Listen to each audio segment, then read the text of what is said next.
আয়ারল্যান্ডের বিপক্ষে টি-20 সিরিজের জন্য দল ঘোষণা করলো বাংলাদেশ, যেখানে আয়ারল্যান্ডের বিপক্ষে চট্টগ্রামে 3টি টি-20 ম্যাচ খেলবে বাংলাদেশ এবং প্রথম 2টা টি-20-র জন্য দল ঘোষণা করে দিল অলরেডি, যেখানে তাসকিন আহমেদ এবং শামীমকে দলের বাইরে রাখা হয়েছে এবং লিটন দাসকে অধিনায়ক করে টি-20 প্রথম যে 2টা টি-20 হবে সেই স্কোয়াড ঘোষণা করা হয়েছে।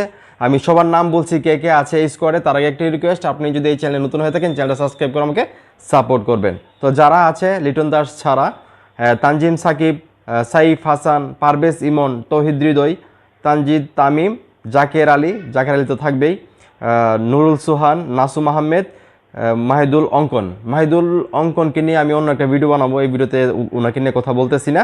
এছাড়াও আছেন রিশাদ হোসেন, শেখ মাহাদি, সাইফুদ্দিন, শরীফুল ইসলাম, মুস্তাফিজুর রহমান। তো স্কোয়াডটা আপনারা শুনলেন, এই স্কোয়াডটা মূলত প্রথম যে 2টা টি-20 হবে 3টার মধ্যে সেখানে তারা খেলবে আর কি। তো এই যে স্কোয়াডটা ঘোষণা করা হলো লিটন দাসকে অধিনায়ক রেখে, এখানে আসলে কোনো খেলোয়াড়কে অ্যাড করা দরকার আছে কিনা বা এখান থেকে কোনো খেলোয়াড়কে বাদ দেওয়া দরকার আছে কিনা সেটা অবশ্যই কমেন্ট করে আপনারা জানাবেন এবং ভিডিওটা ভালো লাগলে অবশ্যই শেয়ার করবেন।